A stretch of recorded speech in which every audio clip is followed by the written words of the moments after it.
যারা 2024 সালে উচ্চ মাধ্যমিক দর্শন পরীক্ষা দেবে, আমার এই ফিলোসফি এইচএস উচ্চ মাধ্যমিক দর্শন চ্যানেলে তোমাদের স্বাগত। তো আমি এই মুহূর্তে তোমাদের আরও অনুমানের স্বরূপ থেকে নবম অধ্যায় থেকে এমসিকিউ সাজেশন আর এসিকিউ সাজেশন উত্তর সহ তুলে ধরেছি। তো যারা মুখস্থ করনি, পরীক্ষা কিন্তু তোমাদের চলে এসেছে, এগুলো ফটাফট কিন্তু এমসিকিউ আর এসিকিউগুলো মুখস্থ করে নাও। আর এখানে মনে রাখবে, এখান থেকে কিন্তু টোটাল তোমাদের 6 নাম্বার আসবে। তাই 6 নাম্বার যদি 100% পেতে হয়, তো আমি যা যা এখান থেকে এমসিকিউ আর এসিকিউ দিয়েছি সেগুলো তোমরা এই মুহূর্তে মুখস্থ করে নেবে, কারণ তোমাদের পরীক্ষা চলে এসেছে। আর যদি এগুলো পড়া থাকে তাহলে বাকি অধ্যায়ের ক্লাসগুলো তোমরা প্লেলিস্টে দেখে নেবে, ঠিক আছে? কারণ ইউটিউবে একমাত্র ডিজিটাল ফিলোসফি টিউশন আমার, যেখানে ফুল টিউশন পড়ানো হয়। এই টিউশন পড়লে আলাদা কোনো টিউশন নিতে লাগে না। আর পরীক্ষার প্রত্যেকটা এমসিকিউ এসিকিউ লজিক 8 মার্ক লজিক আর 8 মার্ক নোটস যদি 100% লিখে আসতে হয়, তো প্লে লিস্টে গিয়ে ফুল টিউশন ক্লাস করো, কারণ এই সুযোগ একমাত্র আমি দিয়েছি। তো চলো, যারা পড়নি এগুলো পড়ে নেবে, আর বাকি অধ্যায়গুলো তোমরা দেখে নেবে। যে বাকি অধ্যায়গুলো যুক্তি অধ্যায়, বচন অধ্যায়, complete note, complete SCQ, complete MCQ, complete logic, সব কিছু প্লে লিস্টে আছে অধ্যায় ধরে ধরে। যুক্তি অধ্যায়, বচনের বিরোধিতা, অমাধ্যম অনুমান, নিরপেক্ষ ন্যায়, প্রাকল্পিক বৈকল্পিক, ভেন ডায়াগ্রাম মানে ভেন চিত্র, বুলীয় ভাষ্য ভেন চিত্র, তারপর ট্রুথ ফাংশন, হ্যাঁ, আরও অনুমানের স্বরূপ, এই যে আরও অনুমানের স্বরূপ, তারপর কারণ, তারপর মিলের পরীক্ষামূলক পদ, আরোহমূলক দোষ, এই যে টিকা সব কিছু কমপ্লিট পাবে। সারা বছর একটা টিউশনে যা পাও আমার এখানেও তাই পাবে। আর এখানে 100% যদি লজিক ঠিক করতে হয়, তো একবার ক্লাসগুলো করে, পরীক্ষার আগে অন্তত ক্লাসগুলো করে যাবে 100%। আর পরীক্ষার যত ধরনের প্রশ্ন আসবে, এই এমসিকিউ এসিকিউ কত রকমভাবে ঘুরিয়ে আসবে, সব কিছুই আমার এই প্লে লিস্টে দেওয়া আছে, প্রত্যেকটা অধ্যায় ধরে ধরে, ঠিক আছে? তো দেখে নিবে কোন অধ্যায় থেকে কী প্রশ্ন ঘুরিয়ে আসতে পারে, সব দেখে নিবে। পুরো সিলেবাসটাই ইউটিউবে একমাত্র আমার চ্যানেলে, পুরো টিউশনটা তোমরা প্লে লিস্টে পেয়ে যাবে। আর প্লিজ শেয়ার করবে যাদের টিউশন দরকার। তো চলো, এগুলো পড়ে নেবে, ফটাফট পড়ে নেবে, বাকি প্রত্যেকটা অধ্যায় ক্লাসগুলো দেখে নেবে। দেখো, আরোহ অনুমানের প্রধান লক্ষণ কি? উত্তর সামান্যীকরণ। 2 নাম্বার, আরোহ অনুমানের সর্বপ্রধান বৈশিষ্ট্য হলো সামান্যীকরণ। 3 নাম্বার, আমরা একটি বিশেষ সত্য থেকে আরেকটি বিশেষ সত্যে উপনীত হই যে আরোহ যুক্তিতে, তা হলো ড্যাশ। উত্তর অবৈজ্ঞানিক আরোহ অনুমান। নেক্সট, বিশেষ ঘটনার মাধ্যমে সামান্য নিয়মে উপনীত হওয়াই হলো আরোহ অনুমান, এটি বলেছেন ড্যাশ। উত্তর জয়েস।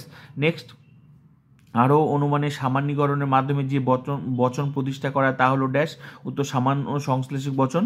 নেক্সট, উপমা যুক্তির সিদ্ধান্তে সম্ভাব্যতার সবচেয়ে গুরুত্বপূর্ণ শর্ত কি? উত্তর প্রাসঙ্গিকতা। নেক্সট, আরোহ অনুমানে জানা থেকে অজানাতে যাওয়াকে কি বলে? আরোহমূলক ঝাঁপ। নেক্সট, লৌকিক আরোহের আকারগত ভিত্তি হলো ড্যাশ। উত্তর দৃষ্টান্তের গণনা।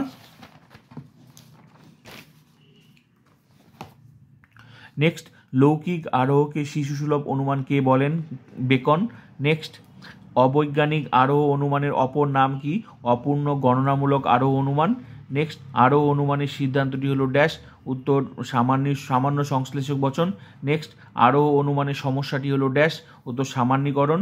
নেক্সট, আরোহ অনুমান সংক্রান্ত লাভ কথাটি কে বলেন? মিল।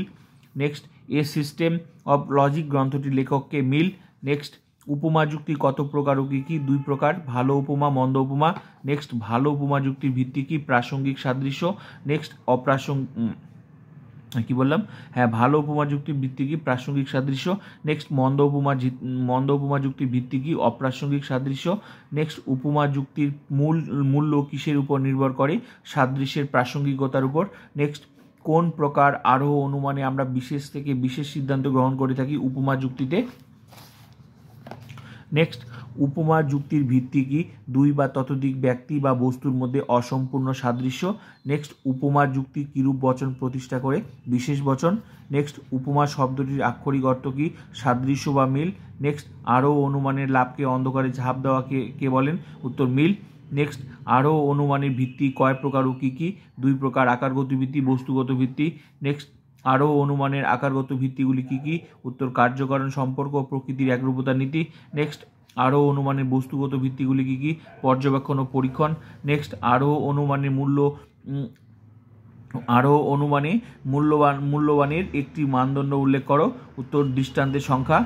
নেক্সট, মিলের মতে আরোহ অনুমান কত প্রকার কী কী? উত্তর 2 প্রকার, তথাকথিত আরোহ অনুমান, প্রকৃত আরোহ অনুমান।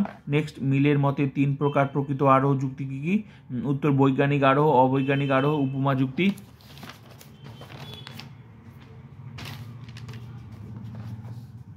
নেক্সট, বৈজ্ঞানিক আরোহ অনুমানে কোন বচন প্রতিষ্ঠা করা হয়? সামান্য সংশ্লেষক বচন। নেক্সট প্রশ্ন, বৈজ্ঞানিক আরোহের সিদ্ধান্ত কি বচন? সার্বিক সংশ্লেষক বচন। নেক্সট, বৈজ্ঞানিক আরোহ অনুমানের আকারগত ভিত্তি কি কি? উত্তর, প্রকৃতির একরূপতা নীতি এবং কার্যকরণ নিয়ম। নেক্সট, অবৈজ্ঞানিক আরোহ অনুমানের ভিত্তি কি? অবাধ অভিজ্ঞতা। নেক্সট, অবৈজ্ঞানিক আরোহ অনুমানের অপর নাম কি? লৌকিক আরোহ অনুমান। নেক্সট, অবাধ অভিজ্ঞতার ভিত্তিতে সামান্যীকরণে কি দোষ হয়? অবৈধ সামান্যীকরণ দোষ। নেক্সট, লৌকিক আরোহ অনুমানের অপর নাম কি? অপূর্ণ গণনামূলক আরোহ অনুমান।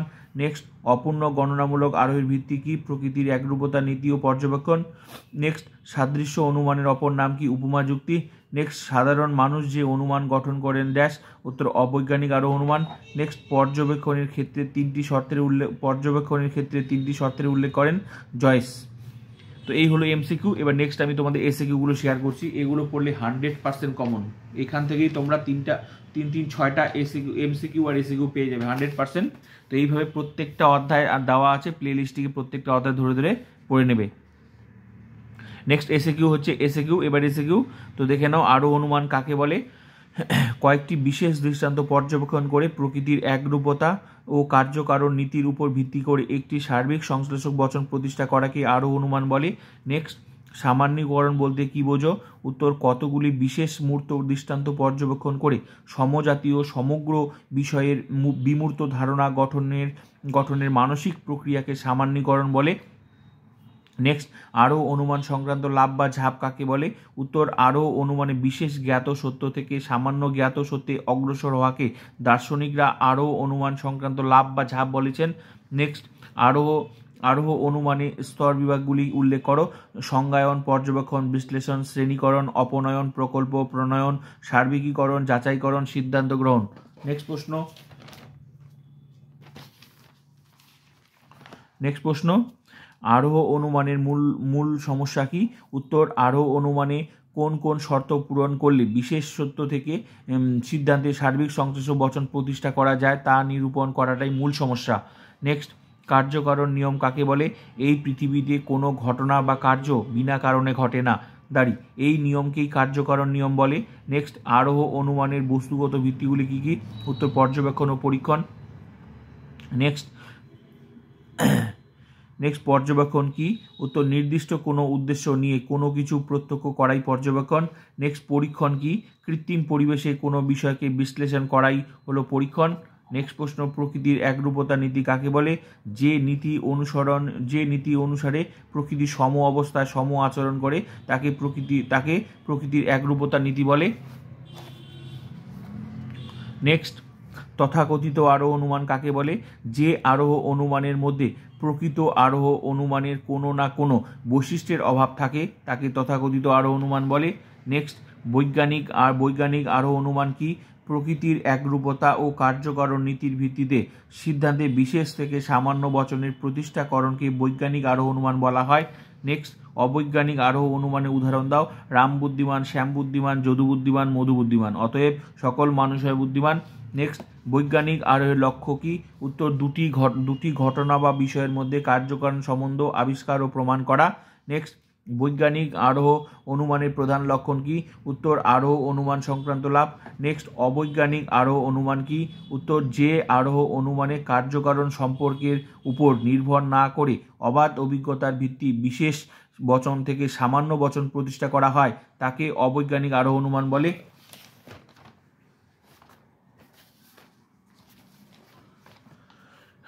নেক্সট প্রশ্ন, অবৈজ্ঞানিক আরোহ অনুমানের উদাহরণ দাও। উত্তর, বা এটাই প্রশ্ন আরেকটা হতে পারে, বা লৌকিক আরোহ অনুমানের উদাহরণ দাও। উত্তর, যত সাপ দেখেছি তাদের সবকটি বিষাক্ত, এটা প্রথম লাইনে। দ্বিতীয় লাইনে, আজ পর্যন্ত বিষহীন সাপ দেখিনি। তৃতীয় লাইনে, সিদ্ধান্ত দিতে সব সাপ হয় বিষাক্ত। নেক্সট, অবৈজ্ঞানিক আরোহকে লৌকিক আরোহ বলা হয় কেন? উত্তর, অবৈজ্ঞানিক আরোহ অনুমান সাধারণ মানুষের মতো কার্যকারণ সম্বন্ধ নির্ণয় না করেই অবাধ অভিজ্ঞতার উপর ভিত্তি করে সিদ্ধান্ত গঠন করে বলে একে লৌকিক আরোহ বলা হয়। নেক্সট, অবৈধ সামান্যীকরণ দোষ কি? উত্তর, অবৈজ্ঞানিক আরোহ অনুমানে কেবল অবাধ অভিজ্ঞতার ভিত্তিতে সার্বিক সংশ্লেষক বচন প্রতিষ্ঠা করা হয়, এর ফলে যে দোষের সৃষ্টি হয় তাকে অবৈধ সামান্যীকরণ দোষ বলে। নেক্সট, অবৈজ্ঞানিক আরোহ অনুমানকে কি মূল্যহীন বলা যায়? উত্তর, না, কারণ আমরা দৈনন্দিন জীবনে কার্যকর নিয়মের উপর নির্ভর না করে অনেক সময় অবাধ অভিজ্ঞতার ভিত্তিতে সিদ্ধান্তে উপনীত হই। অপূর্ণ বা সরল গণনামূলক আরোহ অনুমান কি? যে আরোহমূলক অনুমানে দুটি ঘটনার মধ্যে নিয়মিত অবস্থান লক্ষ্য করে সামান্যীকরণ করা হয় তাকে অপূর্ণ বা সরল গণনামূলক আরোহ অনুমান বলে। নেক্সট, পূর্ণ গণনামূলক আরোহ অনুমান কাকে বলে? যে অনুমানে আমরা সমস্ত দৃষ্টান্ত পর্যবেক্ষণ করে একটি সার্বিক সংশ্লেষক বচন প্রতিষ্ঠা করি তাকে পূর্ণ গণনামূলক আরোহ অনুমান বলে। নেক্সট, উপমা যুক্তি কাকে বলে বা সাদৃশ্যমূলক আরোহ অনুমান কি? উত্তর, যে প্রকার আরোহ অনুমানে দুই বা ততোধিক বস্তুর মধ্যে কয়েকটি বিশেষ সাদৃশ্য লক্ষ্য করে অপর কোনো বিষয়ে তাদের মধ্যে সাদৃশ্য আছে বলে অনুমান করা হয়, তখন তাকে সাদৃশ্যমূলক আরোহ অনুমান বা উপমা যুক্তি বলে। নেক্সট, উপমা যুক্তি কত প্রকার কি কি? দুই প্রকার, ভালো উপমা যুক্তি, মন্দ উপমা যুক্তি। নেক্সট, ভালো বা উত্তম উপমা যুক্তি কাকে বলে? যে উপমা যুক্তিতে দুটি বিষয়ের মধ্যে গুরুত্বপূর্ণ ও প্রাসঙ্গিক সাদৃশ্য বর্তমানে থাকে এবং তারই ভিত্তিতে কোনো সিদ্ধান্ত গ্রহণ করা হয় তাকে ভালো বা উত্তম উপমা যুক্তি বলে। মনে রাখবে এটার সাথে কিছুটা আরোহমূলক দোষে মিল পাবে, কারণ চ্যাপ্টারটার নাম হচ্ছে কাছাকাছি। আরোহমূলক, এটা হচ্ছে আরোহ অনুমানের স্বরূপ, আর হচ্ছে আরোহমূলক দোষ। এই কিছু বিষয় ওখানেও কাজে লাগে, ঠিক আছে। নেক্সট, ভালো বা উত্তম উপমা যুক্তি উদাহরণ দাও। যে রাম ও শ্যাম দুজনেরই রক্তে ম্যালেরিয়ার জীবাণু পাওয়া গেছে, এটা এক প্রথম লাইন। দ্বিতীয় লাইন, রাম কুইনাইন খেয়ে ভালো হয়েছে, অতএব তৃতীয় লাইন, শ্যামও কুইনাইন খেয়ে ভালো হবে। নেক্সট, মন্দ উপমা যুক্তি কাকে বলে? যে উপমা যুক্তিতে দুটি বিষয়ের সাদৃশ্য নিছকই আকস্মিক, বাহ্যিক, অপ্রাসঙ্গিক ও কম গুরুত্বপূর্ণ হয় তারই ভিত্তিতে কোনো সিদ্ধান্ত গ্রহণ করা হয় তাকে মন্দ বা দুষ্ট উপমা যুক্তি বলে। নেক্সট, মন্দ উপমা যুক্তির একটি উদাহরণ দাও। কুকুর ও চেয়ার উভয়েরই চারটি পা আছে, প্রথমকার লাইনে। দ্বিতীয় লাইনে কুকুর কামড়াতে পারে, তৃতীয় লাইনে চেয়ারও কামড়াতে পারে, এটাকে বলে মন্দ উপমা। কেন মন্দ উপমা? কারণ হচ্ছে এই যে মিলটা যে হয়েছে, যে কুকুর ও চেয়ার দুজনেরই চারটি পা আছে, তো কুকুর যদি কামড়াতে পারে তো দ্বিতীয় লাইনে কুকুর কামড়াতে পারে, তাই বলে কি চেয়ারও কামড়াতে? এই জন্য এটা মন্দ উপমা, মানে সাদৃশ্য, মিল। নেক্সট হচ্ছে ভালো ও মন্দ উপমা যুক্তির মধ্যে পার্থক্য করো। ভালো উপমা যুক্তির ভিত্তি হলো প্রাসঙ্গিক সাদৃশ্য, মন্দ উপমা যুক্তির ভিত্তি হলো অপ্রাসঙ্গিক সাদৃশ্য। লাস্ট প্রশ্ন হচ্ছে উপমা শব্দটির আক্ষরিক অর্থ কি? সাদৃশ্য বা মিল। এই হলো তোমাদের এমসিকিউ আর এসিকিউ কমপ্লিট হয়ে গেল। তো এই অধ্যায় যেমন কমপ্লিট হলো, বাকি প্রত্যেকটা অধ্যায় সব কিছুই কমপ্লিট আছে, সুন্দর করে কমপ্লিট করে দিয়েছি। প্রত্যেকটা অধ্যায় মেইন ক্লাস, এক্সট্রা ক্লাস, প্রচুর ক্লাস করিয়েছি মেইন ক্লাস। তো এগুলো পড়ার সাথে সাথে বাকি অধ্যায়গুলো তোমরা প্লে লিস্টে গিয়ে প্রত্যেকটা অধ্যায়, যুক্তি অধ্যায়, বচনের বিরুদ্ধে অমাধ্যম অনুমান, নিরপেক্ষ ন্যায়, প্রাকল্পিক বৈকল্পিক, বুলীয় ভাষ্য, ভেনচিত্র, ট্রুথ ফাংশন, আরও অনুমান, এই যে এটা আরও অনুমানের সূত্র দিয়ে দিলাম, এটা হয়ে গেল কমপ্লিট। তো বাকি অধ্যায়গুলো আরও অনুমানের সূত্র, তারপর এরপরে কারণ চ্যাপ্টারটা দেখে নেবে, এমসিকিউ দিয়ে দিয়েছি প্লে লিস্টে দেখে নেবে। তারপর মিলের পরীক্ষামূলক নোট আছে, শর্ট প্রশ্ন আছে, সেটাও দেখে নেবে। আরও লাস্ট অধ্যায় আরোহমূলক দোষ, সেখান থেকে টিকা আসবে, সব লিখে দিয়েছি, তোমাদের কিছুই করতে হবে না। কারণ আমি যে বলছি, ইউটিউবে একমাত্র টিউশনের চ্যানেল যেখানে বললে আলাদা কোনো টিউশন নিতে লাগে না। এর প্রশ্ন হচ্ছে, এই যে তোমাদের মধ্যে অনেকের ধারণা যে একটা প্রশ্ন পড়ে যাবো, এমসিকিউ আর এসিকিউ টোটাল 40টা আসবে, তাহলে একটা প্রশ্ন যদি তোমার সঠিক প্রশ্ন হতো, মনে করো মানলাম তুমি 40টা এমসিকিউ পড়ে যাবে পরীক্ষায়, তাহলে 40টা এমসিকিউ পরীক্ষা আসবে? তাহলে তো মানুষ তো সারা বছর টিউশন পড়ার দরকারই ছিল না। তো 40টা প্রশ্ন পড়ে যেত, স্যার ওই স্কুলেও তোমাদের 40টা প্রশ্নই পড়িয়ে দিত, আর হচ্ছে 5টা ব্রড প্রশ্ন পড়িয়ে দিত। সারা বছর তো পড়ারই দরকার, মানে 40টা প্রশ্ন আর হচ্ছে 5টা প্রশ্ন পড়ে যদি তোমার 100% রেজাল্ট করা যায়, তাহলে স্কুল আর টিউশনের কোনো দরকারই ছিল না, সারা বছর পড়ারই দরকার ছিল না, একদিন পড়েই তো হয়ে যায়। হ্যাঁ, তুমি কয়টা প্রশ্ন পড়ে তুমি পাস করতে পারবে, কিন্তু 100% রেজাল্ট করতে পারবে না। আর 100% রেজাল্ট করতে গেলে তোমাকে ফুল হ্যাঁ অবশ্যই সিলেবাস থাকবে, বড় না, কিন্তু কিছু, এটা তো তোমরাও জানো যে 2টা নোট পড়ে গেলে রিস্ক বেশি, আর একটু বেশি পড়লে রিস্ক কম, তো সেটা তোমাদেরকে ভাবতে হবে। তো আমার এই টিউশন কিন্তু তোমাকে ওই পাস করানোর জন্য না, আমার এই টিউশন তোমাকে হচ্ছে 100% রেজাল্ট করানোর জন্য। এখানে ফুল টিউশন পড়ানো হয় ফ্রিতে। পার্থক্য আশা করি বুঝতে হবে। হ্যাঁ, যারা পাস করতে চাও, যাদের হাতে সময় কম, তারা যা পড়ানো হয়েছে সেগুলো পড়ো, লজিকের প্রশ্নগুলো ঘুরিয়ে আসছে নাকি এসে সেগুলো বাদ, নোটগুলো পড়লেও পাস করে যাবে। পাস করতে বেশি নোট লাগে না, ঠিক আছে। প্রত্যেকটা অধ্যায় কমপ্লিট করে দিয়েছি। 100% রেজাল্ট করতে গেলে সেটা এমসিকিউ হোক, এসিকিউ হোক, লজিক নোট হোক, এই যেখান থেকে এখানে যা দিয়েছি এগুলোর মধ্যেই আসবে। এরপর আছে কারণ অধ্যায়, প্রত্যেকটা অধ্যায় পেয়ে যাবে, প্লেলিস্টে দেখো। তো আমার টিউশন তোমাকে 100% রেজাল্ট করানোর জন্য, ঠিক আছে। তো ইউটিউবে পুরো টিউশনটা ফ্রি আছে, প্লেলিস্টটিকে দেখে নেবে। সাজেশন আলাদা করে শেয়ার করছে, প্লিজ বন্ধুদেরকে শেয়ার করো যাদের টিউশন দরকার।